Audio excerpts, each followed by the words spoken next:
As I sat and listened to the beginning of this debate, my heart simply broke.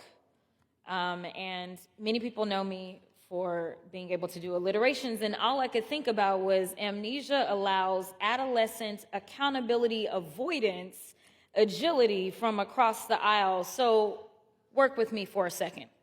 Imagine being a young man born to Jamaican and Panamanian parents who messed up not once but twice. Imagine standing in front of a judge with your whole future hanging in the balance, and instead of prison, you are given a promise of mercy.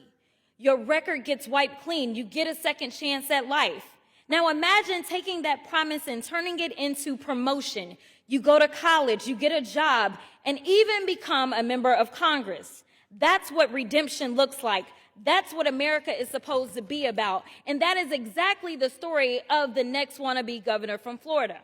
As a young man, he went through pretrial diversion for misdemeanor marijuana possession. As an adult, yet younger than 24, he was charged with and ultimately placed on probation for felony bribery charges, which ultimately were 2 expunged.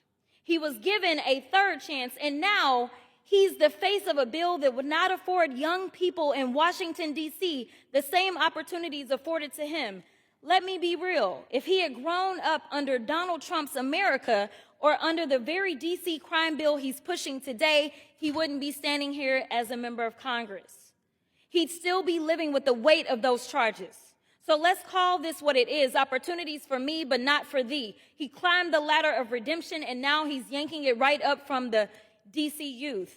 See, most of us were taught to lift as you climb, but clearly some have forgotten to lift as they climb, and now they are committed to telling the next generation to pull themselves up by their bootstraps. I will not sit quiet while a man who was saved by grace turns around and tries to snatch grace away from others. If we're going to be real about crime, about communities, time about... has expired. I'd like to yield for an additional minute, please.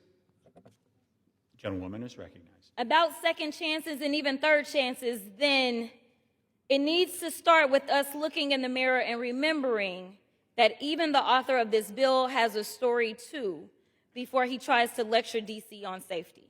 And it would be complete hypocrisy to have, hypothetically, someone convicted of 34 felonies to lecture D.C. on what to do with youthful offenders who have been scientifically shown not to have fully developed brains under the age of 25, especially if said multi-count convicted felon was in his 70s when he was convicted.